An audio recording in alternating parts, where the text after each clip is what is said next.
Hello guys, welcome back to my channel and enjoy this fanfic part 1. Now let's start the fanfic. Naruto's eyes slowly opened to the familiar setting of his room. Sitting up on the bed, Naruto brushed his crimson hair out of the way of his eyes as he let out a sigh. It was a Monday again, so he had to go to the academy. At least he got to spend the day with Satsuki-chan again. Thankfully it was still relatively early in the morning, so he didn't have to worry about being late to the academy. He still had to get his out of bed. Begrudgingly, Naruto got out of bed but heard a groan behind him. Naruto turned around, and his violet eyes landed on the sleeping form of his mother. She must have reached out to grab him in her sleep, he summarized. This was quite the regular occurrence in his life. She had probably come home from a mission and collapsed on his bed with her Anbu uniform still on, like usual. For as long as he could remember, it had just been him and his mother. She was constantly working to provide for him, and when she wasn't working, she was either fawning over him or sleeping. Though, recently she had taken to training him. Probably because he was the heir to the Uzumaki clan. Though he and his mother were the last members of the Uzumaki, at least that they knew of. He was very thankful for her doing everything she could for him. She was, without a doubt, the most gorgeous woman in the village. He'd seen the stares from literally every man they walked past. He hated how they stared at her. He could see why though, she was the epitome of feminine beauty. Even asleep, she had a serene expression on her face.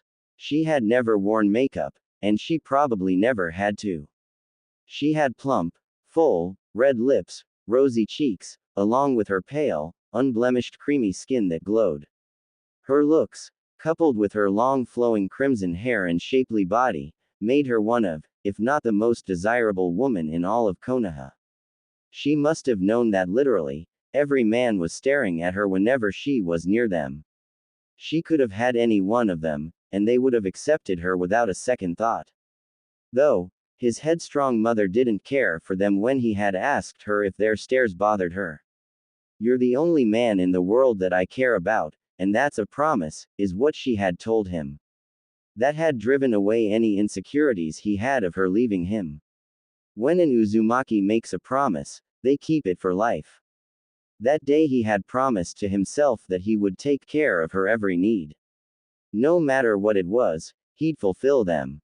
For now, he had to get stronger. Strong enough to protect her or his friend Satsuki and her family should the need arise. Even the strongest people needed protection sometimes. Naruto kissed his mother on her head and got dressed for the day. He wore his favorite blue pants, a gray shirt with his clan's symbol displayed proudly on his back, along with a pair of black ninja sandals. He made sure to make some breakfast for his mother before he left. He hated being a burden. The streets of Konoha were relatively the same as they had always been for him. People were beginning to get ready for the upcoming day, which was typical, but he was still confused. Why were they glaring at him? They lusted after his mother but despised him. He'd never understand these people, nor did he care to. He just ignored their glares and moved on. Why should he care about what people, who had no connection to him, thought of him? Maybe he would have if he was all alone and attention-seeking, but he wasn't. He had a couple of people who cared. That was more than enough for him. It wasn't long before he was in front of the academy. Even at an institution like this, he experienced some hatred from the teachers. One of them even tried to prevent him from joining the academy altogether. That teacher was dealt with by his furious mother. She quite simply beat the shit out of the man. A trio of women walking up to him snapped him out of his thoughts. All three of them had hair as black as midnight and eyes colored charcoal. The tallest of the three definitely caught everyone's attention, just like his mother. "How are you doing today, Naruto-kun?" said the eldest of the black-haired women as she kneeled down to his height and ruffled his crimson hair. "I'm doing all right today. How about you, Mikoto-san?" Naruto asked as he stared up at the raven beauty. Mikoto Uchiha was probably the only woman in Konoha who radiated the same beauty as Kushina Uzumaki. Like his mother, she had pale, creamy, unblemished skin. A pair of charcoal-colored eyes that one could lose themselves in. She had straight black hair with bangs that framed both sides of her face. To Naruto, she was basically his aunt in all but blood. You didn't call me what I've been telling you to call me, Mikoto said with a pout on her face as she pinched his whiskered cheek. I'm doing fine, Mikoto-chan, Naruto said, followed by him letting out a sigh. Konoha really was full of strange people. That's more like it, Mikoto said with a smile that would make a normal man's heart skip a beat. Naruto just smiled softly back as he rubbed his cheek. Now, where's that other troublesome redhead? Mikoto said as she looked around. She's asleep at home, Naruto replied with a shrug. He was old enough to walk himself to the academy. Naruto proceeded to tune out Mikoto as she ranted about the stupid red-hot habanero. Can I go home now? One of the girls beside Mikoto asked with a rather cold tone. Where Mikoto had warm, caring eyes. Her daughter beside her had an icy, uncaring look. Naruto always felt like she didn't like him all that much. Azane, you didn't even say hello, Mikoto said with a frown as she turned to her eldest child. I'll see both of you at home. Good luck at school, Imouto, Azane said with a tinge of warmth in her voice as she looked at her younger sister. Will you train me when I get home? Satsuki asked with a voice full of excitement. Maybe, Azane said as the fringes of a smile appeared on her neutral face. Azane, Mikoto said with a warning tone that went ignored by her daughter, who began walking off. I'm sorry Naruto-kun, I think the stress of her job is getting to her. The way Mikoto said that last part was a red flag for Naruto. He had a sixth sense for knowing how people felt. Azane had always been a puzzle to him. She acted cold and ignored him most of the time. Though he never really felt much from her at all, sometimes she seemed happy to see him. Maybe it was all just a facade from her. It's alright. Satsuki mentioned that she has a hefty workload. Tell her I said to take it easy, not that she'd listen, Naruto replied with a smile as Mikoto giggled at him. What? You're nothing like your mother was when she was your age, Mikoto said as she held a hand in front of her mouth to hide her smile. Is that a good or bad thing? Naruto asked, not entirely sure how he felt about that. We'll have to see about that, Mikoto said, giggling again as she didn't bother to try and hide the smile on her face. Seeing the matriarch of the stoic Uchiha clan laughing and smiling garnered the attention of most of the people standing close by. Though most people saw that the person she was showing affection to was Naruto, they all turned away.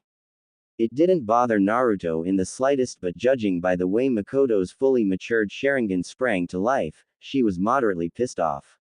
Are you okay, Mikoto-chan? Naruto asked as he waved a hand in front of her face. It was quite a breathtaking spectacle for Naruto to see those famous crimson orbs up close, but he could feel the anger wafting off of her.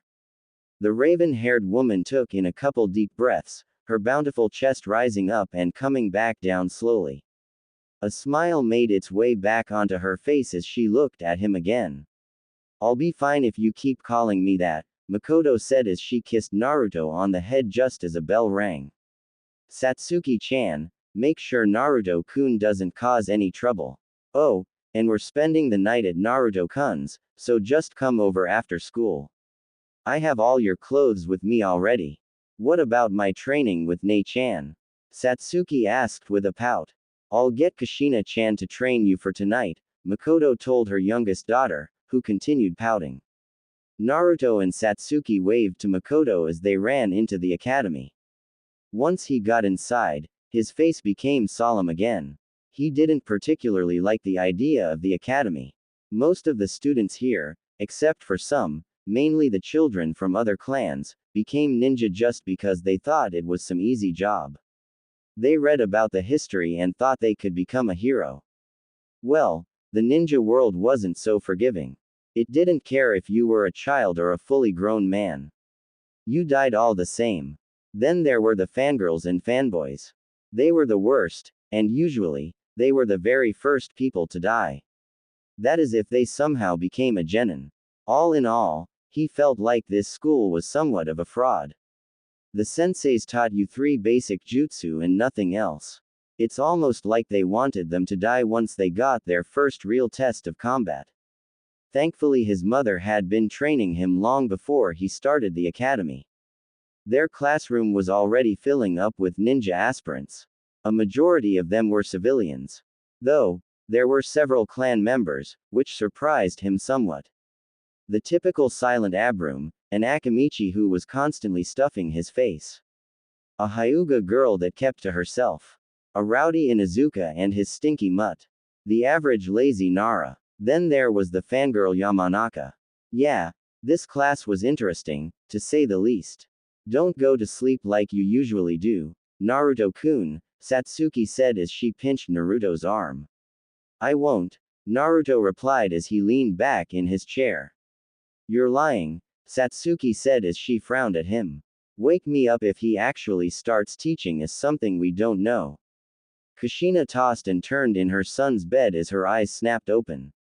She let out a sigh as she ran a hand through her long crimson hair. Grabbing her son's pillow, she hugged it against her body as she took deep breaths. Her mind had replayed the same nightmare it always did. She was in that damned forest again, the 9 tails roaring viciously at her as she called upon every fiber of her being to restrain the colossal beast. Her chains were strong, but God, she felt so weak. Who could blame her? Giving birth to her adorable little red-headed son was the best moment of her life, hands down. Just seeing his little whiskered face made it all worth it. Though, that memory was soon soiled after that masked man arrived. Things had spiraled out of control from there. Not an hour later, the Kyuubi had been extracted from her. Now usually, when a tailed beast was released from a Jinchuriki's seal, they died. It was a miracle she was alive with how the man brute forced the Kyuubi out from the seal. The pain was indescribable, but she pushed through, barely. The Kyuubi was rampaging through the village when Minato had rescued her from the masked man. She couldn't describe the joy and relief she felt when she laid eyes on her little Naruto. Minato was gone in the next minute, having left to fight that masked man she assumed. She just laid by her baby and hummed to him. His little fingers wrapped around her finger as she giggled. God, she wished she could stay with him forever, but she knew that probably wasn't going to happen. For now, Kushina would treasure what little time she had with her red maelstrom. She couldn't hold back the gasp from escaping her lips when Naruto's eyes opened. Just seeing his little tufts of red hair and violet orbs staring up at her almost made her want to cry. She always wanted her kid to have her colorings. Good things never lasted for long and today definitely wasn't her day. Minato had come back to ask her to help seal the Kyuubi. She was hesitant. She wanted to live and see her son grow up. If she tried to reseal the Kyuubi in her current state, she would probably die. She wasn't too keen on herself doing that, even more so now that she had a son to live for. So, when Minato had asked her to help him seal half of the Kyuubi away into their son, she was absolutely furious. The life of a Jinchuriki wasn't a life she wanted her son to experience. With neither of his parents alive to help nurture and guide him, she could only imagine how lonely and painful that life would be. Regardless of her protests, they went along with his plan anyway, not that she wanted to. Though, she wasn't just going to sit back and let Minato do what he pleased with her baby boy. Just as she went to seal away the entirety of the Kyuubi within her and die, Minato activated the Reaper Death Seal, one of her clan's most secret sealing techniques. She knew exactly how the technique worked. After all, she was the one who taught it to that bastard. Minato Namikaze could have sealed away the entire Biju and spared their son from the life of a Jinchuriki, but he didn't. No, he had to seal the young half of it into their son and sentence him to the dreaded life of a Jinchuriki. He knew how the Jinchuriki were treated and still went through with it. If it hadn't been for Tsunade and her enhanced healing factor, Naruto's life would be even more miserable. A sad smile made its way onto Kushina's face as she thought of Naruto. He was much more different than she imagined he would be. She tried to be in his life as much as she could, but her duties in the village took up most of her time. She had expected Naruto to make a fuss about her being gone so much, to act rebellious towards her or push her away, but he didn't do any of that. No, he understood what she was doing and took it in stride. He was only 10 years old, and he was already so independent. Honestly, it terrified her with how closed off he was. He never told her about any of his issues. Hell, the only time she knew something was off with him is when he failed an exam of something she taught him. That's when she found out that one of his teachers was attempting to sabotage him. Kushina felt her anger surge at the mere thought of that worm. She had made an example of that man for all of the village. With her son, and you'd have one very pissed off Uzumaki mother to deal with. The barriers around her residence alerted her to the entrance of a keyed individual coming. Setting Naruto's pillow back onto his bed, Kushina stood up and straightened out her clothes as she walked down the staircase to meet Mikoto. The smell of breakfast hit her senses as she rushed down. Someone's in a hurry, her best friend said as she placed a plate full of food in front of her. I haven't had anything to eat for a while. Since I've been helping your clan out with that seal. Kushina replied before spooning a mouthful of eggs into her mouth. She never knew eggs could get so fluffy if you cooked them the right way. Sorry about that. The Hyuga clan has been hounding us for not making a seal that prevents our dojutsu from being taken, Mikoto said with an awkward laugh. Then her bestie took a mouthful of eggs before covering her mouth. When did Naruto-kun get so good at cooking? Mikoto asked as she swallowed the mouthful. He's always been good at cooking. I guess he just went the extra mile today, Kushina said with a sad expression. She knew the only reason Naruto was remotely good at cooking was that she was gone so often, so he had to make his own meals. I'm sorry you have to work on that seal.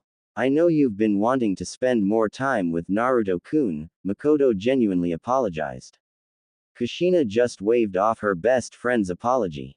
She knew that this was going to come around eventually. The seal wasn't exactly complicated to make. It just prevented the person with the seal from having or creating kids without their consent. There was also an additional part of the seal.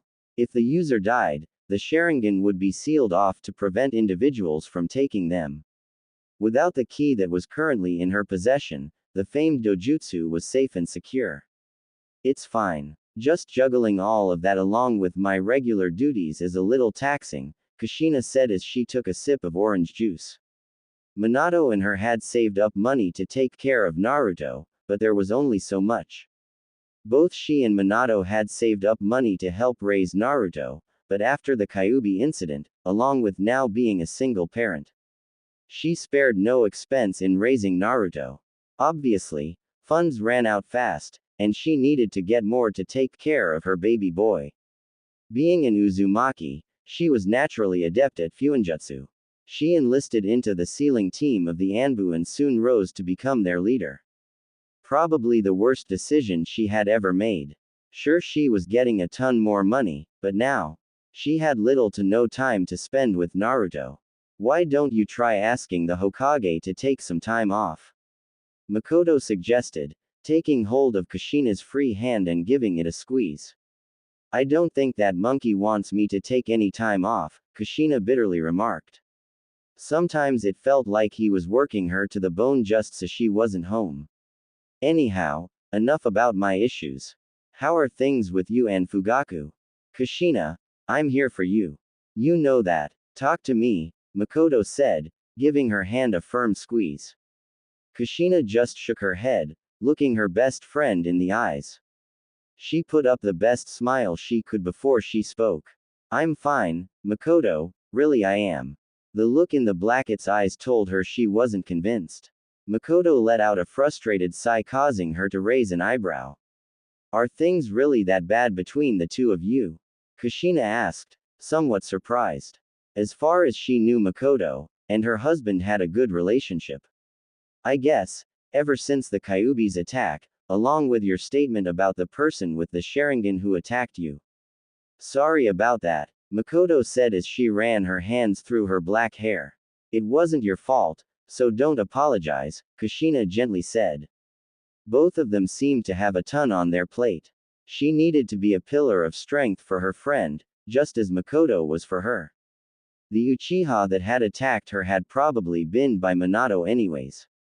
Though, when the ninja had searched the area, she had reported. They said no one was there. She made sure to be very descriptive in her report of the man's ability to become intangible and teleport. Now that she thought of it, she had never told Mikoto about the person who had attacked her. The Uchiha clan has been under a lot of scrutiny after the attack. Fugaku even reported that an Uchiha was missing during the attack, so that hasn't made things any better for us. The Hokage had even asked him to have a Yamanaka search through his mind, Mikoto continued, fiddling with her hair. Then there's Azane. She and Shisui were like best friends. It was good for her to have a normal friend. After he died, Azane hasn't been the same. The Uchiha matriarch looked like she was ready to break down at this point. Kushina couldn't stand seeing Mikoto like this. Standing up, she rushed to her friend's side and hugged her. I just want my girls to be happy. I should have never agreed to let Azane join the Anbu, Mikoto said, crying into Kushina's stomach. Kushina just hugged her friend even tighter and rubbed her back soothingly. She whispered words of encouragement to her childhood friend to try and help her through what she was experiencing. After around 10 minutes, Mikoto had finally calmed down somewhat. You can't blame yourself for everything, Miko-chan, Kushina said, using Mikoto's childhood nickname. You're a great mother, and we all know it. Mikoto didn't reply verbally, but she nodded her head. Everything will be alright, Kushina said, resting her head on Mikoto's. She hoped everything would be alright, but in a cruel world like this. It was a fool's hope. Naruto woke up to someone shaking him. Letting out a sound of disapproval, he looked up at the person responsible and nearly groaned. Satsuki Ing Uchiha just had to interrupt his nap time. School's over, you know, Satsuki declared, kicking Naruto's shin. Ow, Naruto said, letting out a yawn as he looked around the room. Looking at the clock on the wall, Naruto let out a groan. School ended an hour ago, Naruto irritatedly said. Why didn't you wake me up earlier? Satsuki let out a scoff, not even bothering to look guilty. If anything, she looked content with wasting an hour of their time. That was something she usually never did. He decided not to think about it too much. Uchihas were strange, at least the ones that talked to him were. He was more worried about how his crazy mother was going to react. Sure, she had a seal on his body to monitor where he was, just in case her sensory skills couldn't find him. Knowing her, she was still going to overreact. Naruto stood up out of his chair and left the empty classroom as Satsuki followed closely behind him. The sun was already setting over Konoha once they exited the academy. Some shops were already closing down for the night, and the street was relatively empty. Even as Naruto minded his own business and walked past the villagers. They glared at him and made some remarks that he didn't bother listening to. He felt a hand lace his own as Satsuki stepped up beside him. She was glaring at all of the villagers. Thanks, Satsuki-chan, Naruto said as she tightened her grip. Why do they glare at you like that? Satsuki asked with a frown, her voice a mixture of anger and confusion. You've done nothing to them. I'm not sure. You know the villagers have always been like that, Naruto said, shrugging off the glares. At first, they bothered him, but now, after having endured them for so long, it was like water off a duck's back. Though today was going to be a little different, Naruto would soon find out. A man smelling of alcohol came stumbling out of an alleyway. The hairs on Naruto's neck stood up as soon as he saw the man. He could feel the man's rage and anger permeating the air as he looked at him. You in demon, the man slurred out as he charged at Naruto with a knife. Pushing Satsuki behind him, Naruto took up the stance his mother had taught him and waited for the drunkard to get to him. Even if the man was bigger, he had chakra along with training. It didn't hurt to be cautious. Underestimating your enemy in any situation could prove fatal. The man swung his dagger in an overhead arc as Naruto's mind raced. Despite his initial bravado and the training, his feet were frozen. Fear clouded his mind as the blade inched closer and closer to him. Memories of earlier this day flashed before his eyes as the blade was just a foot away now. How he wishes he could have spent more time with his mom, been a better son for her. Now, it didn't seem like he was going to get that chance. Naruto felt something rush through his veins. Whether it was adrenaline or not, he couldn't tell. All he knew was that he didn't want to die. It'd make all the people that were important to him sad. Feeling something deep inside him well up, Naruto brought his arm up faster than he thought he could. He didn't know what made him do it, but he shut his eyes and swiped at the man's wrist. A pained cry erupted throughout the streets as Naruto felt something warm splatter over him. Snapping his eyes open, he saw the man's offending appendage missing, blood spurting out from where his hand had been. His eyes widened as he looked down at his arm. There was a golden, gleaming blade that definitely wasn't there before. The blade itself was around 2 inches away from Naruto's arm. It began at his elbow and went all the way up to his wrist. A sudden red blur caught everyone's attention, followed by what felt like a tornado slamming into the street. Ing. Relief washed over Naruto once he heard his mother's voice. The golden blade on his arm disappeared as he fell to his knees. In the very next moment, his mother was at his side. "Are you both okay? Did he do anything to either of you?" Kushina frantically said. She was looking over every inch of his body, trying to find any injuries. I'm fine," Naruto answered with quickened breath. His heart was still racing as his mind replayed what had just happened. "Kami, I'm glad I made it in time, Databane," Kushina said as she picked him up and kissed him on the forehead. Naruto latched onto his mother like a lifeline as she hugged him even harder. "Come here, honey." Naruto felt Satsuki beside him as Kushina wrapped them in her warm embrace. He could feel his mother's unease as a group soon formed around them. In one swift moment, Kushina had swept both him and Satsuki onto the rooftops as she leapt from roof to roof. It wasn't long before they were back home, within the safety of the barrier. Kushina pushed open the front door and sat them down on the couch. The safety and security of being at home helped put him at ease somewhat. He felt Satsuki shivering beside him as he heard someone running down the stairs. "Satsuki!" Mikoto yelled as she rushed into the living room. The blanket was at her daughter's side at a moment's notice. "What happened?" Mikoto asked, looking at Kushina beside her. Someone attacked them," Kushina said, her violet eyes still staring at Naruto. Naruto just stared back at her before looking at her arm. He noticed Kushina followed his gaze. She had to have seen the blade on his arm when she had come. His mind was still boggled. As he thought about what had just happened more and more, he could feel his anxiety building up. The realization that one of the villagers that had despised him so much actually tried to take his life. His hands grasped at his pants as they began to shake. Why was he so weak? He had been training for years now to become a ninja. Yet here he was, a mere drunk civilian had nearly taken his life. He knew they hated him, but he never expected something like this to happen to him.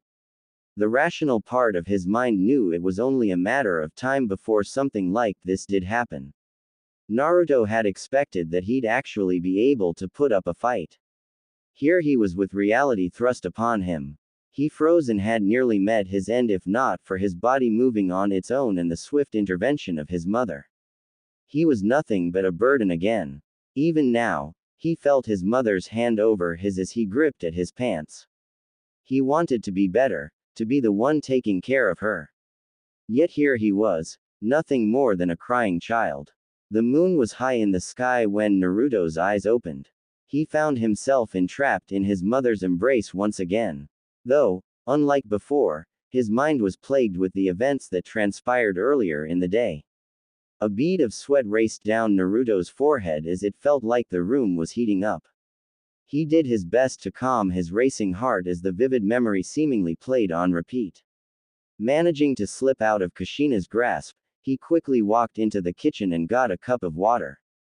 The cooling sensation from drinking it helped, but it wasn't enough. Refilling the cup, Naruto took it and went outside. The brisk night air greeted him as he felt his body and mind calm down. He sat down on the chill wood and breathed in deeply. Looking up, Naruto saw the full moon blazing over Konoha. He had heard that on the day of a full moon, people had acted more aggressively or out of character. It was something he wouldn't nor had paid any mind to. Trying to rationalize the fact that one of the people who had despised him attempting to him with superstitious bullshit like that was stupid.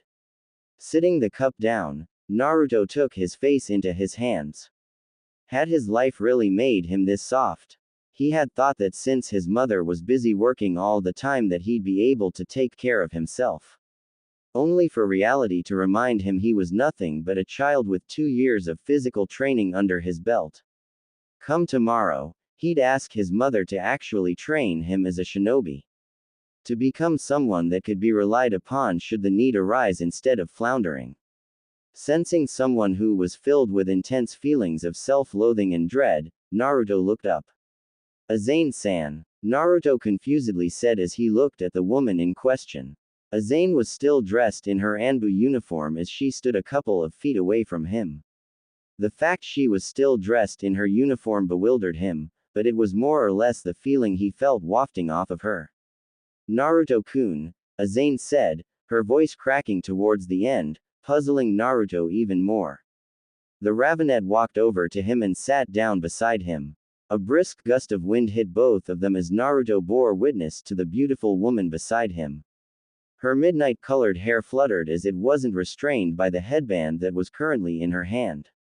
Azane's usual, cold onyx eyes were gazing at him as a sad smile came onto her face. Did you just call me Naruto-kun? Naruto asked, his mind finally catching up to what she said. This ice princess was actually referring to him rather fondly, something she'd never done before. I guess I've been a little cold to you, huh? Azane said, that smile on her beautiful face dimming somewhat. Naruto felt her depressive mood worsen as Azane turned her face away and looked up at the moon. It was strange seeing the stoic Uchiha act like his. He was so used to seeing her being impassive to everything. We've both had a rough day, huh? Naruto said as he followed Azane's gaze. Isn't that the truth? Azane said. Her impassive voice was choked up as she rubbed her face. What happened to you? Well, someone tried to me, Naruto responded. While he still felt distraught about what happened, it felt like his issues were minute compared to hers. What? Azane said. Her voice sounded like a snarl as she turned to look at him. Naruto froze somewhat. Azane's Sharingan stared into his soul. The gloomy look on her face was replaced with one of fury. For the briefest of moments, he saw what he assumed was a different version or mutation of the Sharingan. In both of her once onyx eyes, there was now a 3-bladed pinwheel spinning extremely fast. Those blood-red eyes looked over his entire body before they slowed down and reverted back to her onyx eyes. At least you're safe, Azane began as she let out a sigh. You know how dangerous our life is, Naruto-kun. This won't be the last time someone tries to take your life. You'll need to be strong if you walk down this path, even stronger if you want to protect those around you, Azane finished as he felt her rage dissipate into self-loathing once more. Is that how you're so strong? Naruto asked as Azane wrapped an arm around him and him closer to her. I wouldn't say I'm strong. A strong person can persevere and protect through anything, come hell or high water, Azane said. Her voice sounded bitter to Naruto. For the life of him, he couldn't understand what was going on with her. I promise to become strong then. Strong enough to protect you and our families, Naruto determinedly said, looking at the Ravenet beside him. Don't make a girl a promise if you know you can't keep it, Azane said with a smile as she poked his forehead. Nay-san. Naruto felt Azane tense up once they heard Satsuki's voice. The feelings he felt from Azane earlier became more intense, especially the feeling of dread. The older of the Uchiha sisters let out a sigh as she stood up from beside him. The look on her face returned to its impassive one, but inside, he knew she was in emotional turmoil. The next few moments for Naruto would feel like an eternity as he saw the look on Satsuki's face morph from looking happy to one of immense pain. Satsuki let out a scream, surely waking both his mother and Mikoto as she collapsed onto the ground. He was immediately at his friend's side. Satsuki was writhing on the wood floor as Naruto did his best to hold her still. "Aizen," Naruto began as he looked at Aizen. Tears were streaming down Aizen's face as she closed one of her eyes. A look of pure regret was splayed all over her face. In the next moment, she was gone in a gust of wind. "What happened?" Kushina yelled as she rushed outside. Aizen did this," Naruto said. "He was just having a normal conversation with her, and she did this. It didn't feel like she wanted to do this, so why would she?" Mikoto and Kushina were doing whatever they could to help Satsuki as she thrashed around in pain. Satsuki's eyes flickered open for a moment, allowing all three of them to see her single Tomo Sharingans erratically spinning before she lost consciousness. Mikoto had swept up Satsuki from the ground as she leapt away to presumably take her daughter to the hospital. "Stay here, Naruto," Kushina said with a stern voice as she summoned a clone and quickly followed after her friend. Kushina's clone quickly led Naruto back into the house as the clone set out to adjust the barrier around their home. He felt lightheaded as he collapsed onto the sofa behind him. His mind was a blur at this point as he tried to take in everything that had happened that day. To think it had been such a regular day and it had turned to such chaos. The moon was high in the sky as its rays of light illuminated the forest below. A black blur could be spotted jumping from tree to tree. Said blur stopped on a branch as they looked up at the moon above.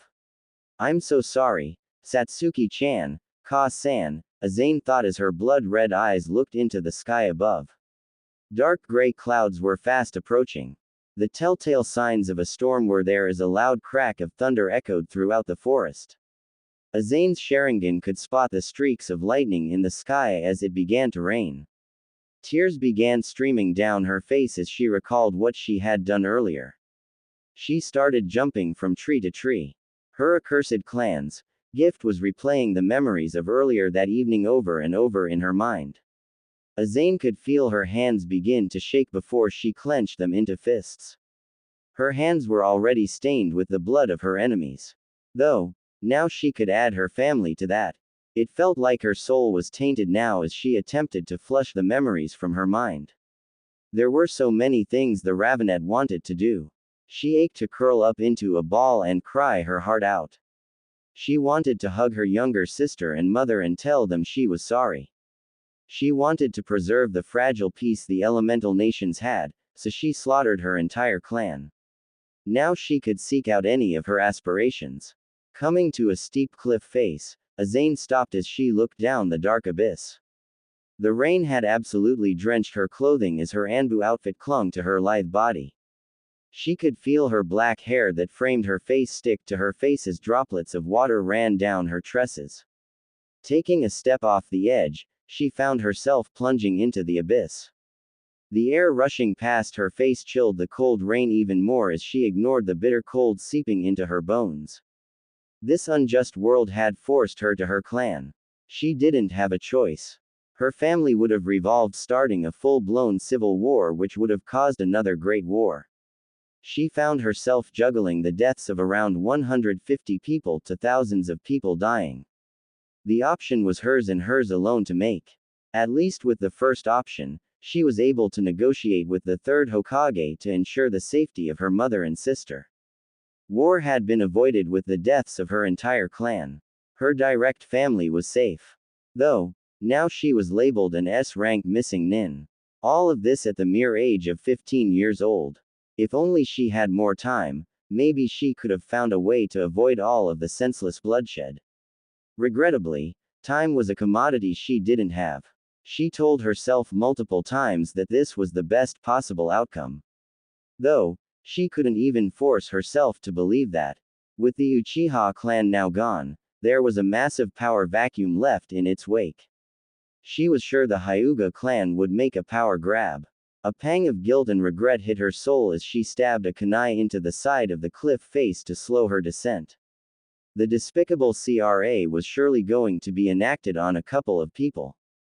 Kushina, Tsunade, and Naruto would surely be the poor first three to have the act forced upon them. Kushina and Tsunade would probably just tell them to off, though it would still weigh in on them. Some repercussions were instituted if you didn't comply with the act. The most basic of it started with a simple increase in taxes on your goods, and it increased with every month. Eventually, it'd get to the point where you couldn't afford anything, and that left the person with two options. You either marry someone or attempt to escape the village. Azane quickly cut off that train of thought. She didn't want to think of what would happen to them because of her actions. So, she began thinking of something else. Specifically a person. Naruto Uzumaki. She could see so much of herself in him, but he was different. The embers of greatness were within him. She knew that he'd accomplish so much, hopefully, good things. All he needed was a push. She was placing her faith in Naruto to protect her family along with his own. Kushina and Tsunade had both been her role models, along with Mikoto.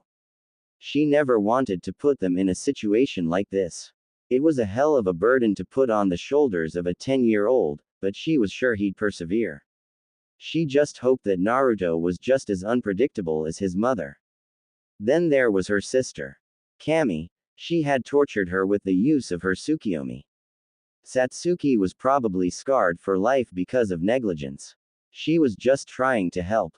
Within the Tsukiyomi she had inflicted on Satsuki, she had left subtle messages for her. Her little sister would remember it thanks to her Sharingan activating and memorizing every detail. Satsuki would likely hate her for the rest of their lives, but she just wanted to make sure she knew the reason behind their clan's demise. It was only for the worst-case scenario in which she died before Satsuki could find out. Though, the turbulent world they lived in always ate up people's plans. Azane couldn't recall how long she had spent in the gorge as she stared at her reflection in the running water. The illuminating beams of light from the moon could hardly reach her down here. Though that mattered not, thanks to these cursed eyes, she could see everything clearly. "You're late," a cold, monotonous voice said from the darkness. Tearing her eyes away from the waterway, Azane wearily regarded the masked man who stepped out from the shadows. She couldn't sense his presence before. It was almost like he materialized from nothing. She did, however, recognize his voice along with his long black hair. The man had helped her earlier that evening ironing her clan. Madara Uchiha, in the flesh, stood before her. The name alone was enough to send shivers down her spine. There was a reason he was still feared throughout the elemental nations. There were complications, Azane muttered out as she thought of her two teammates she hated. It was more of an excuse, though she was sure the man saw right through her lie. She wasn't going to tell him that she had paused on her journey here multiple times to keep herself from breaking down. Though, she couldn't gauge the man's reaction due to his burnt orange mask. All she could see was the lone Sharingan eye staring back at her. Madara didn't bother saying anything as he walked past her down the stream. Azane followed after the stoic man as she kept her thoughts to a minimum. In but a few moments, she spotted a small boat pulled up onto the ground beside the waterway. She raised an eyebrow at Madara climbing into the boat but didn't say anything as she pushed it into the water. Azane jumped in just before the water began carrying them through the gorge. She felt a pang of loneliness seep into her heart. For the first time in her life, she was well and truly alone now. Kushina let out a sigh as she ran a hand through her crimson locks. Her violet eyes were tracing her best friend, who was pacing back and forth. For the last couple of hours, both she and Mikoto had been sitting in the waiting room. Mikoto's hair was messy, and her eyes were bloodshot. Her usual regal self was nowhere to be found. She looked like an absolute mess right now. She couldn't blame her either. If anything, she found herself sympathizing with her. Both of their clans had practically been wiped from the face of the earth. Though Uzushiogakure had been destroyed by hostile villages. Whereas the Uchiha clan was off by none other than one of their members. The redhead could only imagine how her best friend felt right now. Her entire family, except for both of her daughters, were gone.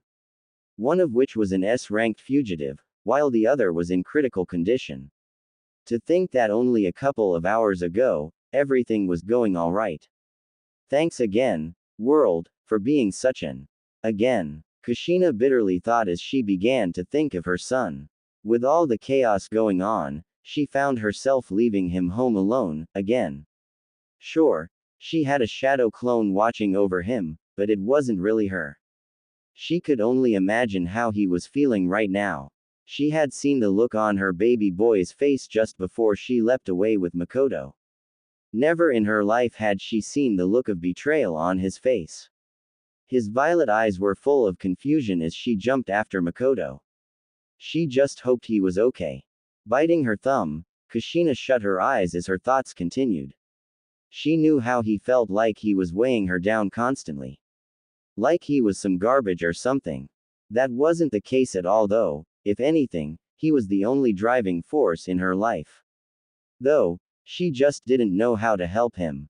Whenever she offered to talk to him about his issues, he just blew her off, telling her not to worry. Hell, the only time she did manage to get him to talk, he was vague about his issues. Naruto was oh so stubborn, just like her. Sometimes she wanted to smack him for acting so stupid. Though, she knew he'd probably take that the wrong way. She didn't want him feeling any worse than he already did. The longer she watched Mikoto pace back and forth, the more she found herself longing to be by Naruto. That settled it in Kushina's mind. When she got home, she was going to smother Naruto with love. She knew life was too short to be moping around all the time. Plus, she was tired of seeing him force a smile on his face when she asked if he was okay. Today, she was going to make him feel loved and wanted. Speaking of time, she planned on announcing her retirement from the Anbu to the Hokage later today. Sure, being a Jonin usually meant she got a little less pay. Though that meant she finally got more time to spend with her son. Hearing the door to the operating room open snapped her out of her thoughts as she and Mikoto rushed over to Tsunade. Tsunade was dressed in her typical outfit despite the protests of everyone around her. Her blonde hair was tied into two ponytails as she rubbed her face. Even from a couple feet away, Kushina could see the dark bags under Tsunade's brown eyes. Tsunade looked absolutely exhausted. How is she? Mikoto frantically asked. You could hear the fright in her voice as she locked eyes with Tsunade. Physically, Satsuki is perfectly healthy. I couldn't find an issue with her, Tsunade began as a sympathetic look took form in her eyes. Though, mentally, I'm not sure. Only time will tell, the busty blonde finished as she put a comforting hand on Mikoto's shoulder. We're here for you, Miko-chan, Kushina said with a soothing voice as she embraced her best friend. Kushina felt a stab of sympathy in her heart as she saw tears begin forming in her friend's eyes again. She rubbed soothing motions on Mikoto's back as she thought of the past. She had been in the same position as her years ago. Mikoto had been there for her back then, so she'd be there for her now. Why don't you and Satsuki-chan move in with Naruto and I? Kushina offered. She didn't want Mikoto or Satsuki going back to the Uchiha compound, not after what happened there. Are you sure about that? I don't want us to intrude on either of you, Mikoto asked as she looked up at her. Those charcoal-colored eyes were looking at her with a mixture of hope and relief.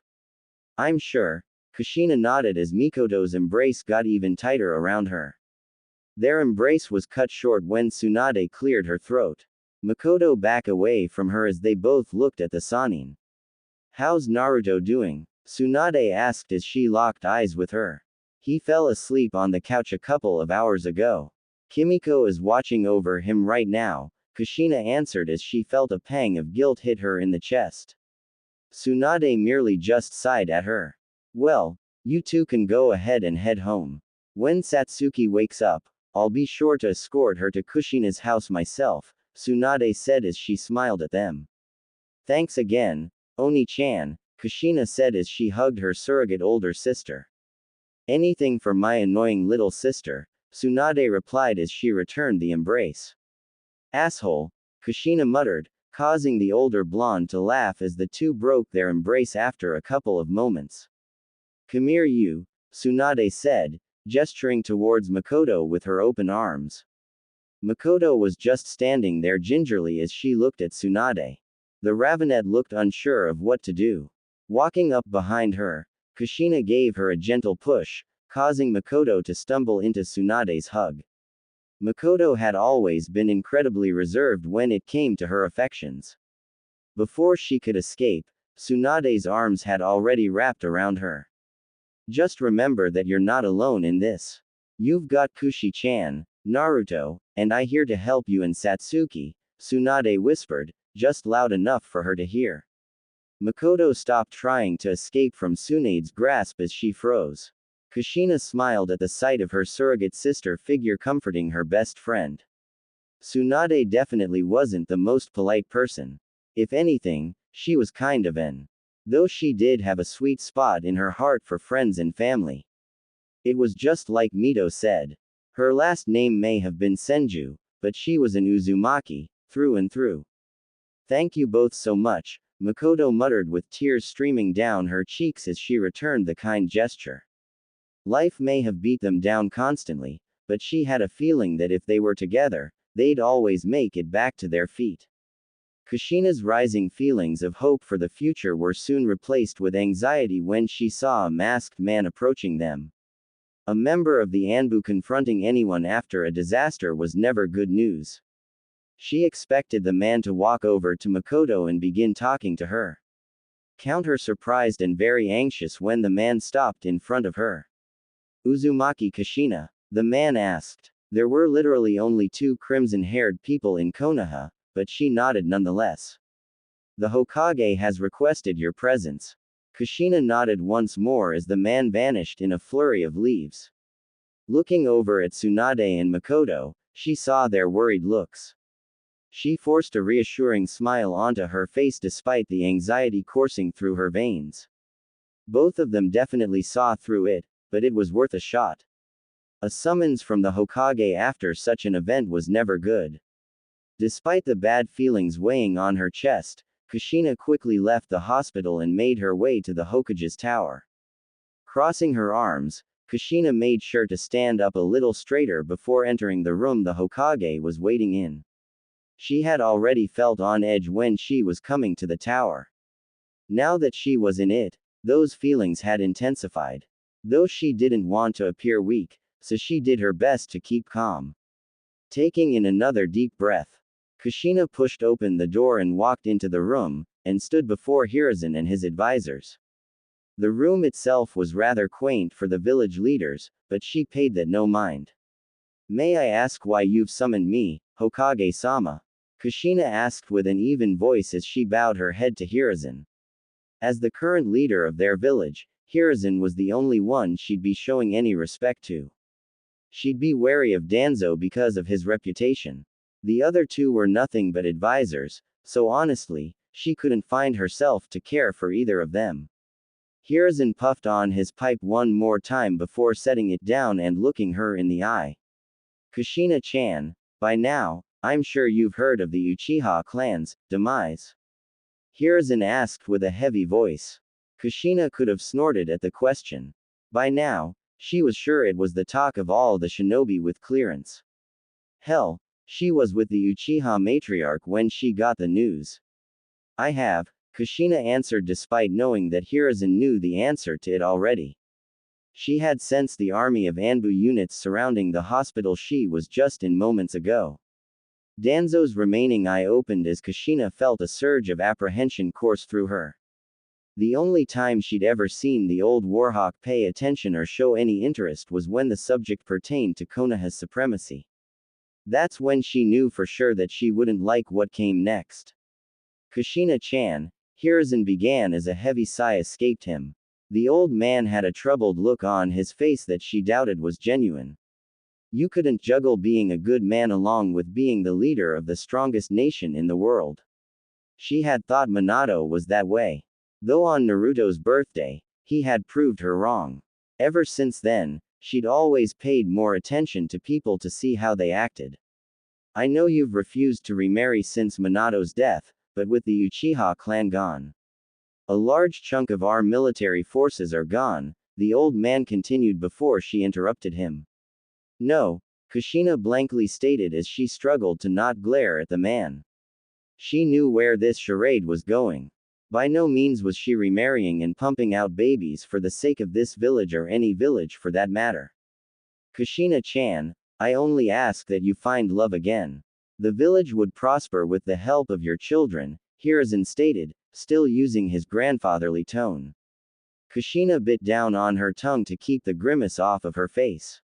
Listening to the Hokage trying to convince her to do this infuriated her. She wasn't going to marry anyone for the rest of her life. It may have been old school or naive of her, but she had thought Minato was the one for her. Though, after seeing how he more than gladly sealed the Kyuubi inside their child, she had lost all faith in him. Thinking about Naruto's sealing again brought up a mixed amount of emotions in her. She should have protested against it more. She should have done something. Though, all she did was follow alone with what Minato had said and helped seal the Kyuubi in her son. If anything, she was as much of a failure to Naruto as Minato was. I love Naruto, Kushina stated as the Hokage only stared at her. I'm sure you've heard of the Clan Restoration Act. Hiruzen asked as he crossed his old fingers. I have, Kushina bitterly answered, no longer able to keep the grimace from appearing on her face. I only want you and Naruto-kun to be happy. That's why I'm giving you time to find a husband of your own choosing, Hiruzen said with a gentle tone. Repulsion, that's all Kushina felt right now as she leveled a glare at Hiruzen. Hiruzen may act all grandfatherly, but he was nothing more than a snake. Hell, the only reason Tobirama must have picked him as his successor was because he was charismatic and not a sociopath. Is this act being enacted on Naruto and I? Kushina asked as she took a deep breath in an attempt to calm the searing anger raging through her veins. It is. Tsunade will also be placed under the act, Homura chimed in from beside Hiruzen. I was asking the Hokage, not you, Kushina snapped at the man. She was no longer in the mood to deal with anyone's shit. Both you and Tsunade will have 5 months to find a suitable partner. Naruto will have 3 months when he becomes of age, Hiruzen said as he glared at Homura. A wave of fury coursed through her as she clenched her fists so tightly she was sure her knuckles were white. Part of her wanted to ask about Satsuki and Mikoto. Though, she quickly shut that part out. It was only petty jealousy. She loved those two like her own family. She was glad that they might be spared from the act. Though, knowing Hiruzen, he'd probably do the same thing to them come a couple of months. With that in mind, Kushina began as she made no attempt to hide the fury in her tone. I resign from the Anbu and any duties tied to it. Hiruzen just stared at her for a long moment. She could tell he was contemplating refusing her demand. Though, after another minute, he nodded in acceptance. Hell, it was the least the old could do. Though, with how the Hokage was acting, she doubted there was any hint of kindness to it. If anything, it was likely a ploy to attempt to keep her loyal to the village. Danzo and Hiruzen had both likely thought out this damned plan. Not only did they plan on resurrecting the Uzumaki clan in Konoha with Naruto and her, they intended to do the same for Tsunade and the Senju. It was only a matter of time, she supposed, but it still infuriated her. With the Uchiha clan at full force, they made up a decent chunk of the military force. Hence why the act hadn't been placed on them earlier. Snakes, Kushina resentfully thought. Will that be all? She asked, her voice full of anger. She was itching to get out of this building. The moment the Hokage nodded, she stormed out of the room and made sure to slam the door as hard as possible. Hearing the hinges shatter brought her a tinge of joy as she hauled down the staircase. She didn't want to set foot in this tower for the rest of her life. Right now, all she wanted to do was vent her anger. She felt the urge to break multiple things. Running a hand through her long crimson hair, she felt tears begin to well up in her eyes. Her initial enthusiasm about rebounding from anything was quickly fading. Kami, what was she going to tell Naruto? Sorry honey, but both of us have to get into a relationship with someone and have tons of children. All for the sake of the Ing village. At this point, she was practically a blur on the rooftops as she headed for a training ground to vent her anger. It wasn't long before she reached the training ground. Walking up to a tree, Kushina punched it with a chakra-enhanced fist. The tree lurched and groaned as it fell. She didn't pay any attention to the falling tree. She was more focused on how or if she broke the news to her baby boy. A gust of wind blew through the field as Kushina shook her head. She wouldn't sugarcoat it for Naruto, not anymore. He was old enough and clever enough to understand the situation. Knowing him, he might even come up with something to help their ailments. She stopped putting any more thought into the act as she started venting her anger out on the training ground. Naruto's eyes fluttered open as the sun peered through his blinds, the beams of light hitting him right in the face. A painful throbbing in his head caused him to clutch at his skull. Looking around, he found himself on his bed. Though looking at the clock, he found that it was already well past noon. Seeing that the day was already practically over, Naruto went to lay his head back. Just as his head hit the pillow, all the memories from last night suddenly found their way into his mind as his eyes widened. He would have jolted out of bed if it wasn't for the hand stopping him from doing so. Looking at the owner of the hand caused him to let out a sigh of relief. Sat beside him was Kimiko Hatake, daughter of the White Fang. The beauty beside him had a flowing mane of silver hair that covered her left eye along with her forehead protector. Her black mask was still in place as she wore her typical Jonin garb. Though her vest was undone, showing off her ample S that were barely restrained by a thin, gray shirt. You're going to someone with all that excitement of yours, Kimiko muttered as she expertly flipped to the next page of her book with a single hand. Kimiko nay, Naruto started, causing the silver-haired Jonin to look at him. What happened? He asked as he stared into her lone, coal-colored eye. Well, Azane murdered the entire Uchiha clan besides her mother and sister. She put Satsuki into a genjutsu, so she's at the hospital. Mikoto-sama and Kushina-sama are at the hospital with her last I heard, Kimiko explained as she shut her book closed. Other than Mikoto herself and her daughters, he could care less about the rest of the Uchiha clan. Naruto just let out a sigh as he rubbed his aching head. The vivid memories from last night were still playing in his mind. His conversation with Azane was the most prominent, just before the abrupt ending with Satsuki's blood-curdling scream. Naruto felt his heart drop at that thought. All of Azane's feelings from last night made sense now. Though, why would she do something she didn't want to do? Hearing a thud on the nightstand beside him snapped him out of his trance. Naruto looked over and saw Kimiko placing a book on the nightstand. The title read Ika Ika Volume 4. Ka-chan would murder you if she saw you reading that, Naruto groaned as he rubbed his head again. It felt like the headache was getting worse. Probably. Let me go get you some water, Kimiko said as she left the room. Laying his head back on the pillow, Naruto put an arm over his face to try and block the sun. He hoped Satsuki, Mikoto and Azane were alright. Despite what Azane had done, he still hoped she was at least safe. Part of him wanted to know why Azane did what she did. He could feel all the anguish she was going through as she sat beside him that evening. Though, he doubted he'd find out about that anytime soon. Here, Kimiko's voice said suddenly from beside him as she leaned down to offer him a cup of water. He hadn't even heard her walking around. Silently walking came naturally to her at this point, he summarized. Thanks, Naruto said as he accepted the glass of water and downed it. The cool refreshment helped soothe his headache some, but he'd probably need more. How are you doing? Kimi softly asked. That lone coal-black eye was looking at him worriedly. I'm fine, Naruto quickly answered. A flick to his nose nearly made him curse as he looked at Kimiko. Despite the mask she had on, he could tell she was smiling at him. Though she was giving him that signature eye smile as well. You know, lying to me or your mother will only get you so far, Kimiko muttered, smile still in place.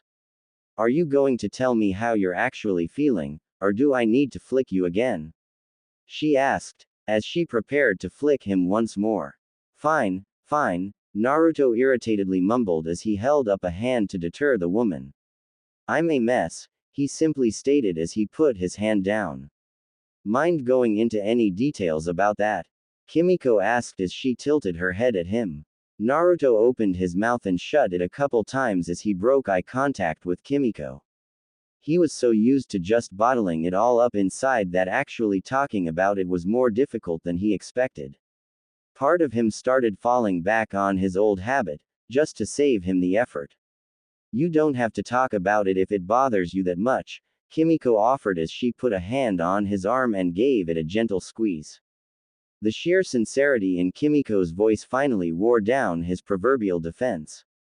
Kimiko and his mother could always get him to talk. Though, it was just a matter of having the time to do so. Seeing as he was cornered by the woman fretting over him, he let out a sigh. Feeling Kimiko take his hand in hers caused him to look up at her. Her free hand was up by her face as he pulled down her black face mask, revealing her delicate pale features. He'd seen her face plenty of times, but it was only on special occasions. Typically, Kushina was the only one to convince her to take it off for family pictures. She had always been a little different around them, being more open and such. Though, she probably only kept her mask on to keep all the guys from fawning over her. How'd you react the first time someone tried to you? Naruto asked as Kimiko narrowed her lone eye at him. I returned the favor, Kimiko honestly answered as her grip on his hand got tighter. Ing froze, Naruto said as a bitter laugh escaped him. Some no name would have the heir to the famed Uzumaki clan. All because I hesitated, he nearly shouted out the last part as his frustration started building up. What was the point of all the training he went through if he couldn't even use it to defend himself? He was becoming a ninja, so he could protect the people he loved. How was he supposed to do that when he lacked the resolve to a man trying to him? Kami knows the next time something like that happened, he wouldn't hesitate. It's different for everyone, Naruto, Kimiko said in an attempt to try and soothe him. How are people supposed to rely on me when we fight an actual ninja? Naruto shouted as he tried to get out of the bed, his hand slipped out from Kimiko's grasp. He didn't feel like being in bed. His blood was boiling as the urge to break something coursed through him. Sit down, Kimiko said in a tone that left no room for argument. Naruto locked eyes with the woman for a moment. He knew arguing or fighting with her wouldn't do any good. So, he begrudgingly sat down on the edge of the bed. No one expects a first year in the academy to anyone, Kimiko began as she wrapped her hands around his clenched fist. There's no shame in having someone rescue you. Even the strongest people need to be saved sometimes. I'd rather not be getting rescued all the time, Naruto mumbled as he looked away from Kimiko's alluring face. I just want to become someone that can be relied on when the time comes. And you will be, Kimiko said with a smile as she massaged his fist. What makes you say that? Naruto asked with a raised brow as he turned to meet her gaze again. Well, you have me, your mother, and Mikoto-san all rooting for you, Kimiko replied with a thoughtful look on her face. Then a mischievous smile made its way onto her face in the next second. Plus, there'll be all the training you'll get here in a couple years. Why do we have to wait a couple years? Naruto said as a smile made its way onto his face for the first time today. Training was always something to look forward to. Not only would he get stronger because of it, but he was able to spend time with his family. I thought you'd dread training with me a little more, Kimiko said, pouting at him. Ka-chan can get pretty rough with her training, Naruto deadpanned with a shrug. She can be pretty harsh, can't she? Kimiko reminisced with a fond smile on her face. Kimiko forced him to move over as she sat by him on the bed. The next couple of minutes between them were spent in silence as they just enjoyed each other's company. Actually, talking to someone did make him feel better. Though he wouldn't make this a habit, he would be more open to vent his frustrations. Naruto, no matter how you feel, just know that I'm happy to have a little brother like you, Kimiko said, breaking the silence as she laid a kiss on his head. Before he could reply, Kimiko's stomach rumbled quite loudly, causing her to shyly look away. Let me whip something up for you, Naruto laughed out as he got off of the bed and made his way out of the room. Kimiko's lone eye brightened up at the mention of his cooking as she practically jumped off the bed and followed after him. I'll never understand how your cooking is already so much better than mine, Kimiko said with a pout as she stared at her empty plate. You're the one who taught me how to cook. Plus, it wasn't like it was anything special, Naruto stated as he picked up their empty plates. The meal was a simple pork katsu with shredded cabbage as a side. As Naruto began washing the dishes, his thoughts drifted to his family. He hoped Satsuki and Mikoto were doing all right. Knowing his mother, she was probably worried out of her mind. Hopefully, they'd get home soon. He'd already made extra food for all of them. Your mother is on her way back, Kimiko said, causing him to whirl around to look at her.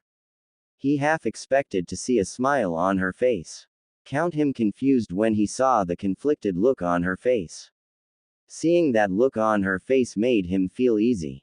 Naruto figured she'd be relieved when Kushina came back. Though, judging by how the door was practically thrown open, he would soon find out why she had that look on her face.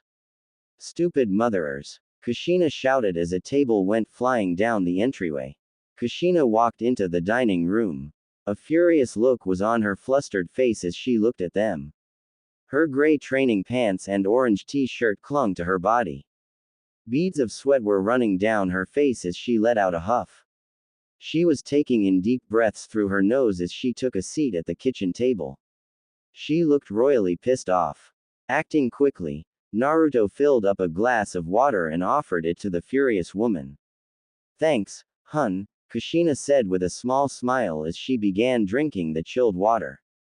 Naruto could sense the rage and sadness emanating from the woman as he walked up beside her. This wasn't the first time he'd seen her angry or sad, but it was the first time he felt the intensity of these emotions from her. Just seeing her lip quiver and her hands tighten around the glass made him want to hug her. Unlike him, Kushina was rather outspoken with how she felt. To see her trying to hold it was heartbreaking. He had been quite a reserved person for the majority of his life. Starting right now, that was going to change. Kushina confusedly looked up at him as he stood beside her. Leaning down, he wrapped his arms around her and just hugged her. He could feel her confusion morph to happiness as she leaned into the hug. There were still tinges of anger from her, but for now, she mainly just felt happy. You feel any better? Naruto asked, ignoring the drops of sweat seeping into his clothes. I'm still angry, but yeah, somewhat. What's gotten into you? Kushina asked as she tilted her head to look up at him. Her inquisitive violet eyes were gazing into his own violet eyes. Do I need a reason to hug my mother? Naruto asked as Kushina narrowed her eyes at him. Yeah, he wasn't that convincing. Alright, you looked like you needed one, he said, folding underneath her gaze. Thank you, Naruto. I needed that, but I need you to sit down, Kushina said as she let out a frustrated sigh. Naruto could feel the tinges of anger come back full force as he took a seat just opposite of her. To see his overbearing mother, this worked up over something, made him nervous. For her to be like this meant whatever happened was a big deal. Kushina's hands combed through her long red tresses as she let out a deep sigh. You've been taught about the CRA in the academy, right? Kushina asked, not even attempting to sugarcoat what this conversation would entail. From the corner of his eye, Naruto spotted Kimiko tensing up at the mention of the act as she stared wide-eyed at both him and Kushina. Since he was from a clan, of course, he'd know what the CRA was. Though, that didn't mean he wasn't shocked to hear about it. Does this have something to do with Azane? Naruto asked as he clenched his fists. If the CRA was enacted on Kushina, that would mean she'd have to marry someone or be forced to marry. Now, if she chose to marry again of her own volition, he'd be a little upset, but in the end, he just wanted her to be happy. Though, nothing happy ever came from the CRA. I assume Kimiko told you about the Uchiha massacre? Kushina asked as she looked at the silver-haired Jonin. At his nod, she continued. With them gone, Konoha is missing a large chunk of its military force. They want you, Tsunade, and I too, help make up for the deficit, Kushina said through gritted teeth. Hearing a glass shatter behind him, Naruto turned around and spotted Kimiko looking livid as she began pacing around in the kitchen. After everything you've already sacrificed for this village, the elders want to marry you off to some man and make you some breeding cow. Kimiko said with fury lacing her voice. It must have been a cold day in hell for both Kimiko and Kushina to be this angry. Though he was right on board there with them. He may have only been 10 years old, but his mind was racing on ways to avoid them marrying anyone entirely. It's never enough, Kushina said with a heavy voice as he saw tears brimming in her eyes. Why don't we leave the village? Kimiko asked as she looked at the two of them. Just pack up some supplies and just go off the grid. And go where? We'd be hunted down by ninja from both Konoha and other villages when they got news of us leaving, Kushina stated as she closed her eyes. Naruto knew that leaving the village was already a no-go for them. As much as he hated to admit it, he'd just be a liability to them. Then what do we do? I'm not going to stand by while they force you to marry some stupid cunt. Kimiko shouted. Her face was red with anger as she took deep breaths. Just sit down and relax. I'm pissed off too, but we're not going to come up with a good solution if we're just shouting, Kushina said with a surprising amount of restraint. Naruto slowly tuned out the two women as they discussed possible plans. His mind couldn't conjure up any ways to avoid their given situation. Much to his chagrin. Right now, all he could do was get stronger. So that maybe in the future they could leave the village if they still wanted to. Though, by then, all of them would have been forced to marry someone. That was something he wanted to avoid entirely, but how would he go about it? Seeing Kushina's defeated face, along with hearing Kimiko let out a series of curses, made his heart throb. That's when an idea hit him. The CRA only required that you marry someone. It didn't specify who you married as long as you had eventually had children. So, the CRA requires you to marry someone, right? Naruto asked. He only wanted confirmation of it. Unfortunately, yes, Kushina answered. She sounded defeated, though he could still see the frustration clearly on her face. And males under the act have to marry a minimum of 4 women, right? Naruto asked once more as he looked at both Kimiko and Kushina. Receiving a nod from both of them, he continued speaking. Why don't I just marry you, Tsunade, Satsuki, and Mikoto? It's probably only a matter of time for those two since they're the last loyal Sharingan wielders. Kushina and Kimiko both just stared at him. His mother looked, well, dumbfounded. She taught him to do whatever it takes to protect his family. If he had to marry them to protect them, why wouldn't he? And you'd be okay with marrying your own mother. You know they'd want kids eventually, right? Kushina asked with a serious look on her face. Though, he could feel what could be described as a feeling of happiness coming from Kushina. If it meant that you didn't have to marry some random man you don't love. Then yes, I'd be fine with it, Naruto said as he fiddled with his fingers. All of you mean the world to me, and I do love all of you.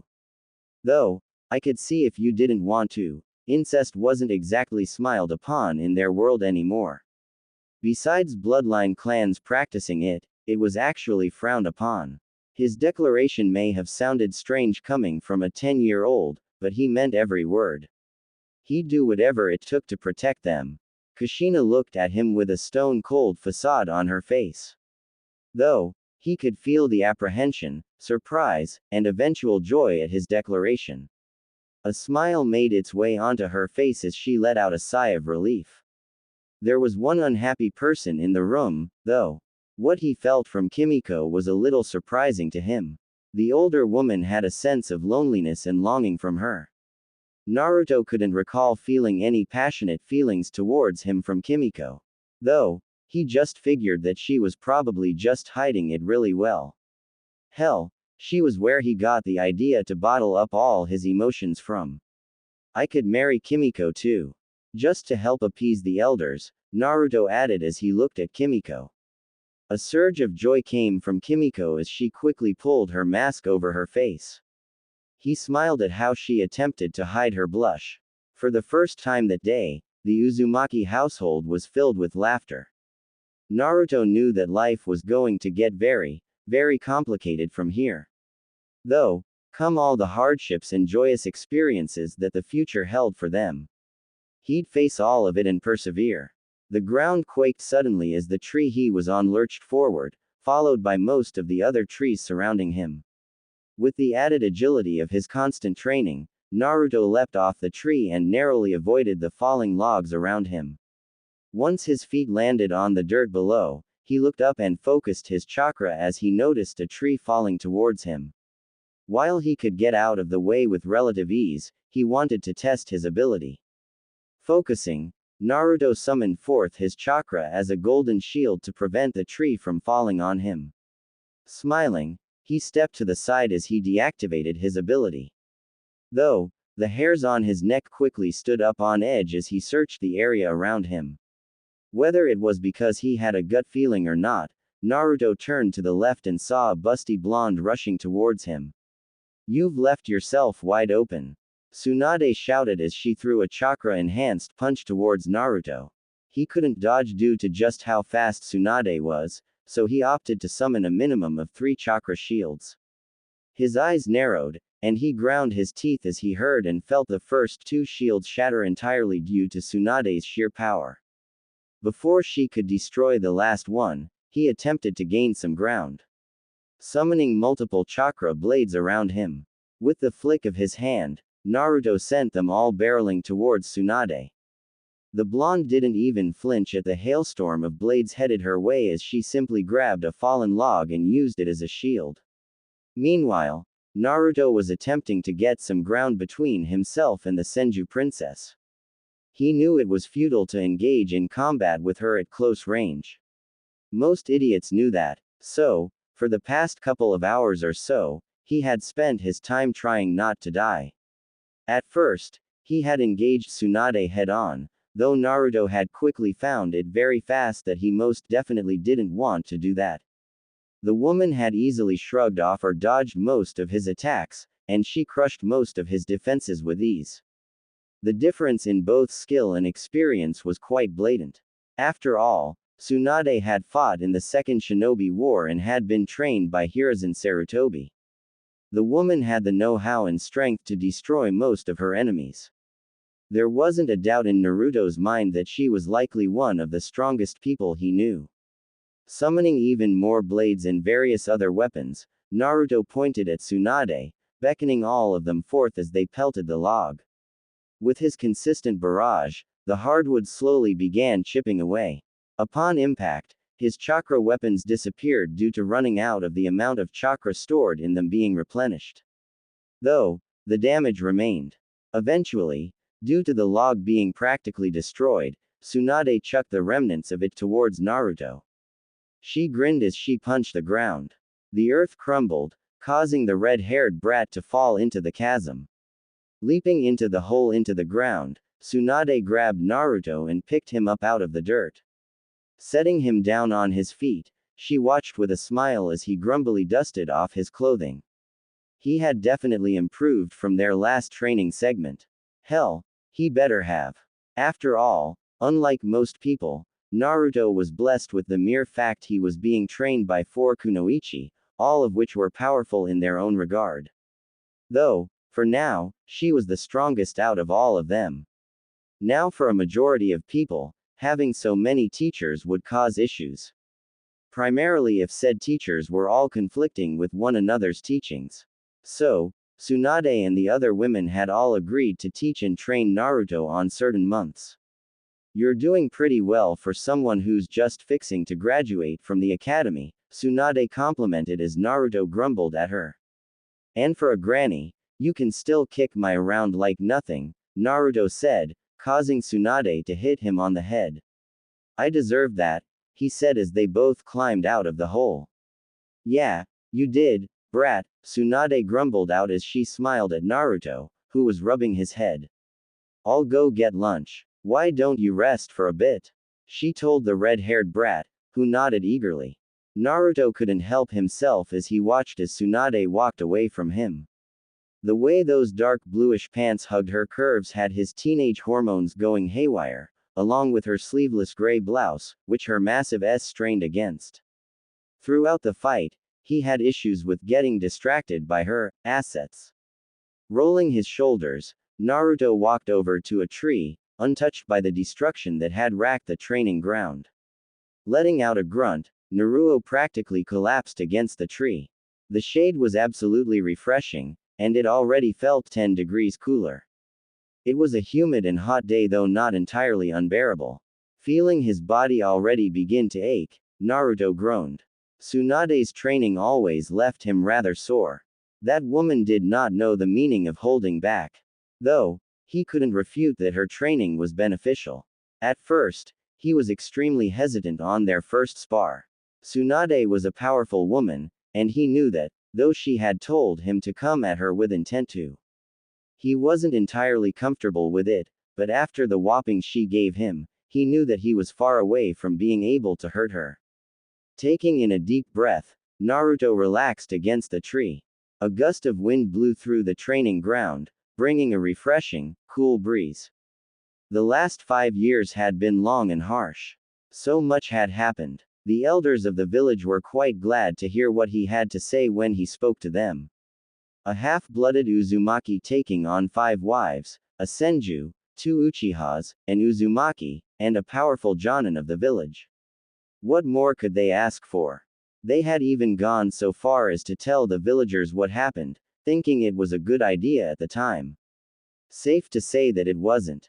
Once the villagers had heard of how the CRA was enforced on the Senju princess, the last 2 remaining loyal Uchihas, and his mother. There had been riots and strikes all throughout the Land of Fire. Mikoto, Kushina, and Tsunade were all respected in their own rights. For them to be forced into a marriage for the sole purpose of creating soldiers wasn't something the villagers were too keen on. Supposedly, some civilian villages had even begun hiring other ninja, not affiliated with Konoha. Whether that was true or not, he didn't know. Either way, it was interesting to hear about. Many of them had begun demanding the resignations of whoever brought the idea forth. And while Konoha, much like the other villages, was practically a military dictatorship, the calls for resignation and strikes in the civilian workforce had begun affecting everyone.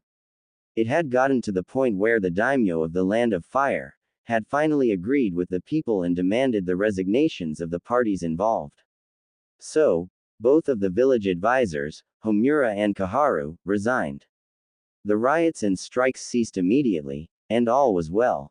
Everyone went back to work, thinking everything had been solved. The villagers were ignorant that the CRA hadn't even been revoked from the 4 women. That had actually blown his mind at the time, regardless of age. And it continued to blow his mind to this very day. How these people all of a sudden became passive and reverted back to their everyday lives from the simple resignation of 2 advisors, was absolutely mind-blowing. It really spoke volumes to Naruto and just how ignorant the villagers were. His training in the last 5 years had also progressed well. He did have both Kimiko, Tsunade, Mikoto, and Kushina training both him and Satsuki. The 4 women were ruthless with their various regimes, but it was all for his betterment, and he loved it. Kushina had helped him with the ability he awoken on that day. She had realized it was similar to her chains, at least in terms of durability and strength. Though, unlike her adamantine chains, he was able to create damn near whatever he wanted with it. Naruto just let out a sigh as he looked up. His entire life had been altered on that fateful evening with Azane now that he thought about it. Because of her actions, he now had to take 5 women, one of whom was his mother, as his wives. He shook his head from side to side to help rid his thoughts of Azane. Instead, he opted to think of the 5 women he now had in his life and how they changed in the last 5 years. He let out a sigh as he stared at the sky above. Time flew by like nothing. Kushina, Kimiko, Tsunade, and Mikoto had all remained quite the same appearance-wise. Their constant training kept them all in shape. Satsuki, on the other hand, had changed entirely. She was now a stunning young woman with long jet black hair and a gorgeous face. Satsuki was by far the most troublesome to deal with out of all of them. Rightfully so, with all the emotional trauma that Azane had inflicted upon her. The moment she was out of her coma-like state, she wanted to go after Azane. She wanted revenge for her slain kin and to seek answers from her elder sister. Thankfully he, along with the others, had managed to talk her out of that. The healing process for both her and Mikoto was slow, but it happened day by day. His relationship with her had always been strange, even more so during her recovery. He made sure to be there for her when he could to give her his support. Satsuki had always been hesitant about depending on anyone, and Azane's betrayal had only made that even worse. Though, after countless reassurances and his promise to her that he'd be there for her no matter what, did she finally begin opening up to him again. His relationship with Mikoto was just as strange. She was still dealing with the fallout of her clan's massacre when she learned that he planned on marrying her. His proposal had left her in a weird state. She had always been affectionate towards him, but after she had learned of his plans, that had changed somewhat as she was much more distant. Once he explained to her that it was only a means to protect her from the CRA, was she alright with it? And now, he had quite the mess on his hands. After a couple of months, she became much more affectionate with him. She'd sneak kisses and hold hands with him constantly. When there wasn't anyone around, she'd do everything to gain his attention. Thankfully there was Kimiko to balance his abnormal relationships. The silver-haired woman had changed somewhat. She was much happier now, and their relationship progressed quite steadily. She was not afraid nor shy to say just how ecstatic she was about their eventual marriage. No longer was Kimiko just dwelling and depressed about the past. She now looked forward to something in the future. Seeing her now never ceased to make him smile. Then there was his mother. Kushina was still on the fence on where their relationship laid from what he knew. First and foremost, she was his mother, but he had technically married her with the same goal of protecting her. Though, like Kimiko, she was much happier now. After leaving the Anbu, she had much more time to spend with him, and they both took full advantage of that. It had been somewhat awkward at first, mainly due to the fact that they'd eventually be husband and wife. Though, they both just reveled in one another's company. He'd never seen her smile as much as she did now that she left the Anbu. Hopefully, he'd manage to keep her smiling. Then there was Tsunade. Their relationship was weird, to say the least. She was old enough to be his grandmother and could probably kick his with ease. Thankfully she had a sweet spot for family, just like she did for Sake. While she wasn't entirely thrilled with their given predicament, she wasn't against it.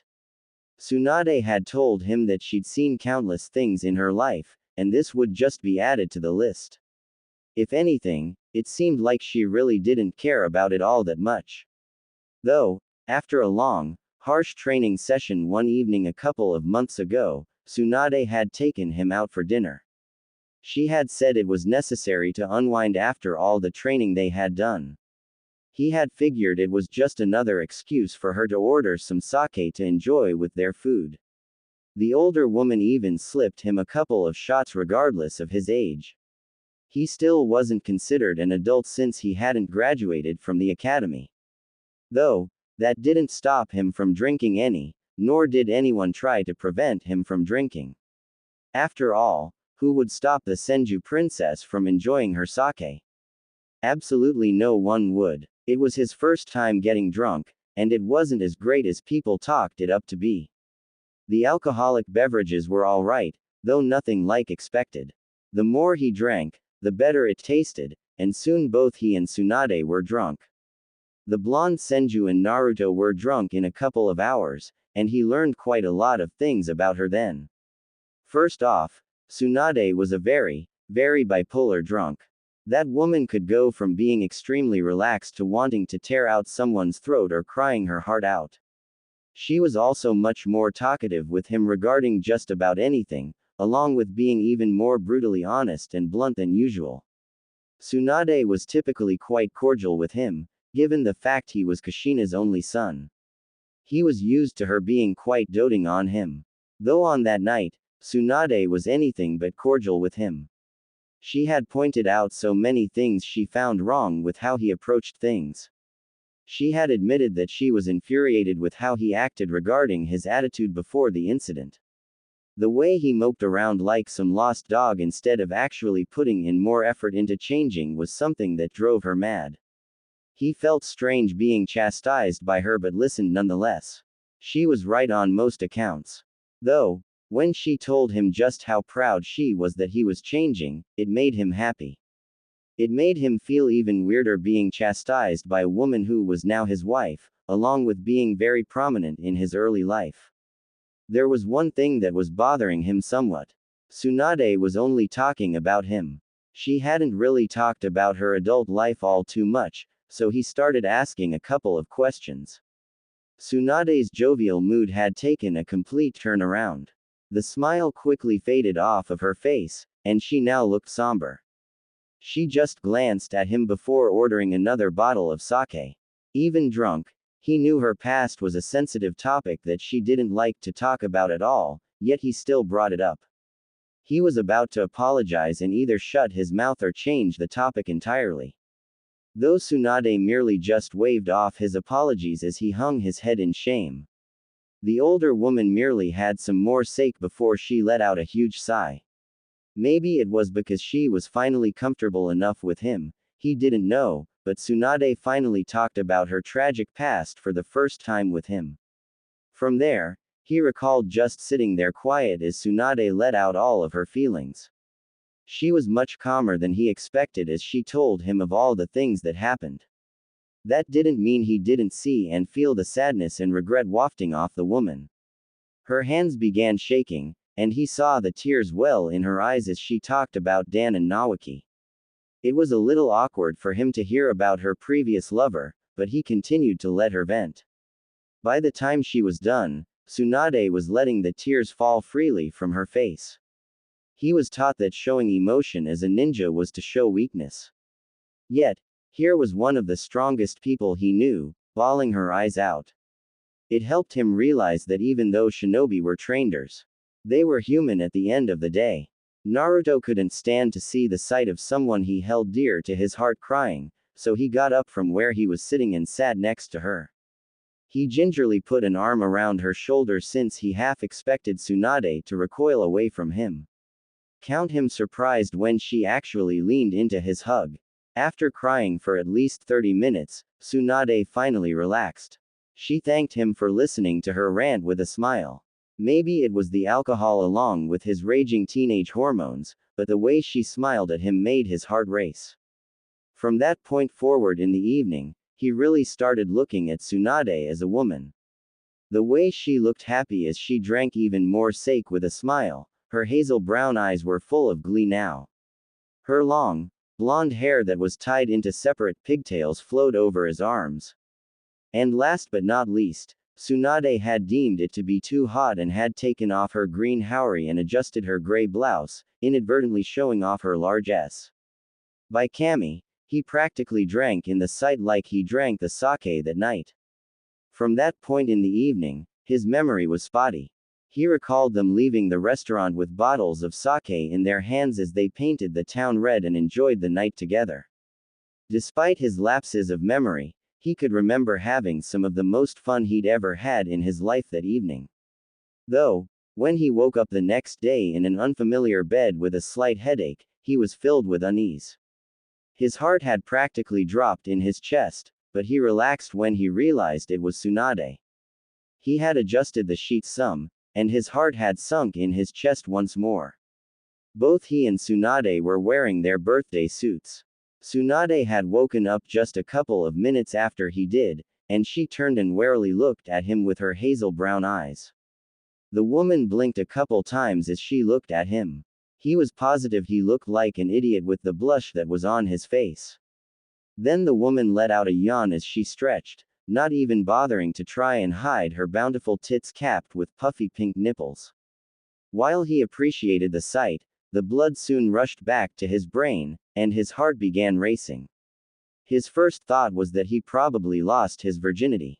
He hung his head in shame and embarrassment when he realized he was blackout drunk and didn't remember anything.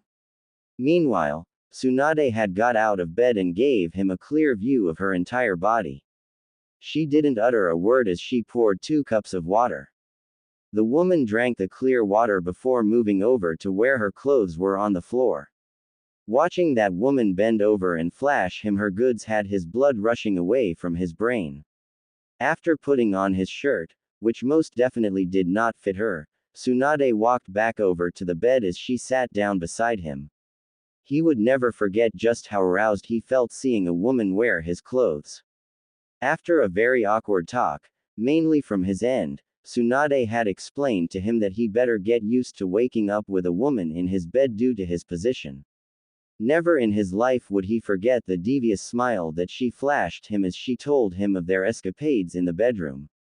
She had described to him in very vivid detail of everything they'd done to one another. Suffice to say that he had discovered a very different part of Tsunade that morning. That morning and the previous evening were quite eventual, Naruto recalled with a smile as he leaned his head against the tree. Their relationship has changed drastically ever since then. Tsunade was much more upfront with her issues, and he'd be there to help her through all of it. Just like the rest of the women who were now in his life. He'd be more than happy to help her get through anything. His tense shoulders began to relax as Naruto adjusted his body, resting his head on his arm. He could feel his eyelids getting heavy as his breathing evened out. Before long, he was asleep. Kushina let out a drawn-out sigh as she stared at the reflection in the water of the sink. She pouted as she looked at noticeably shorter hair as she ran her hand through it. Instead of the flowing mane of red hair she had throughout her teen and adult life, it was now more or less of a bob cut. After an unfortunate training accident with Mikoto and Satsuki involving a couple fire jutsu, her long red tresses were gone. She only had it as she did now for a couple reasons. Mainly because of Naruto's constant compliments, and it helped her feel more connected to her family. Though, looking on the bright side, at least her hair was all she left.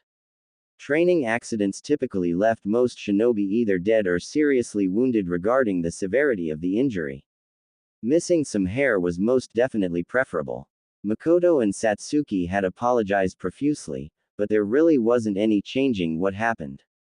Speaking of the 2 Uchihas, she sensed them coming home before they clambered inside from the back door.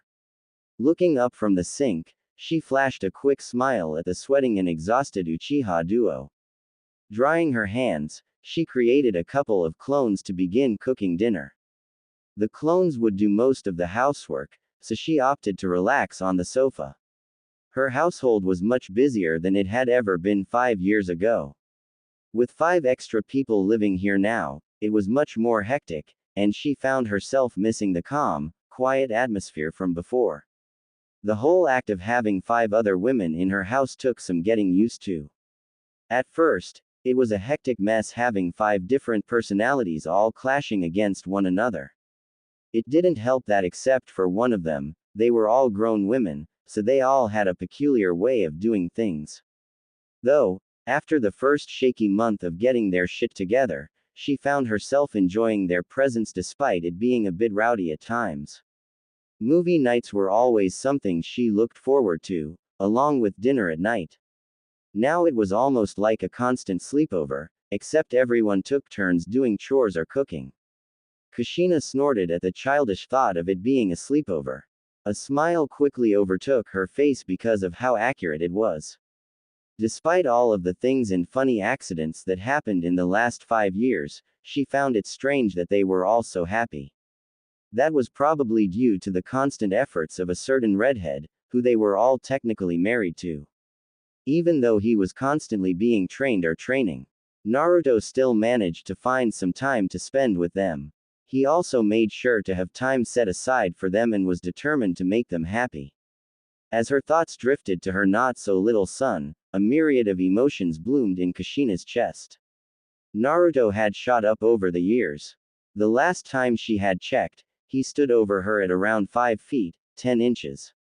All of the training he was being put through was doing wonders for his body. Instead of inheriting his father's slender frame, Naruto's body was rippling with muscles.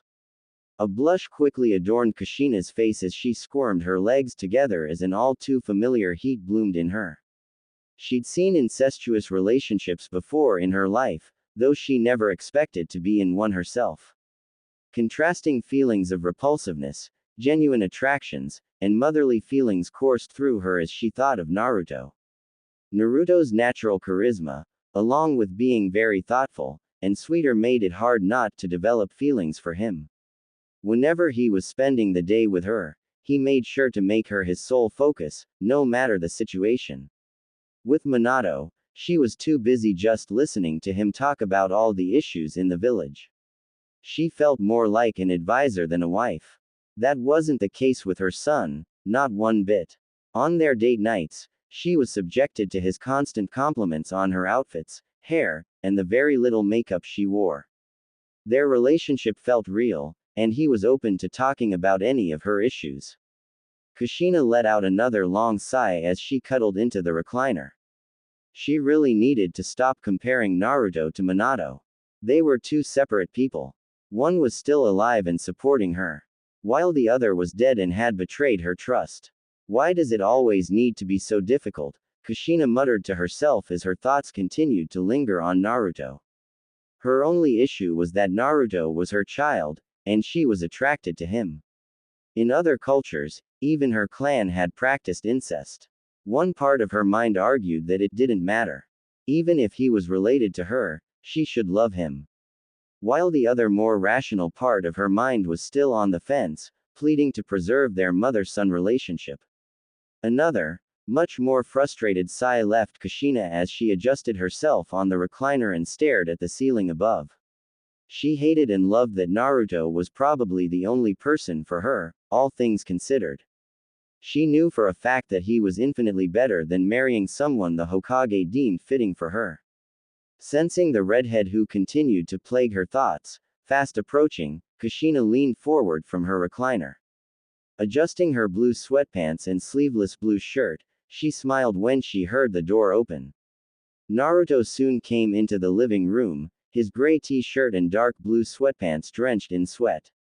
Oni-chan must have done a number on you, huh? Kushina asked as Naruto took a seat on the sofa beside her.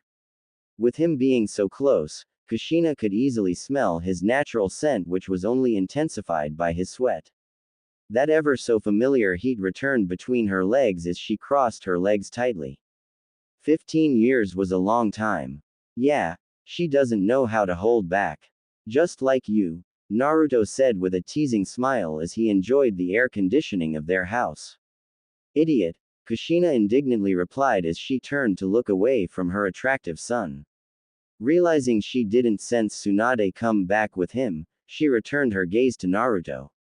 Where'd Oni-chan run off to? She and Shizune went to the hot springs after training, Naruto hastily answered as he squirmed under Kushina.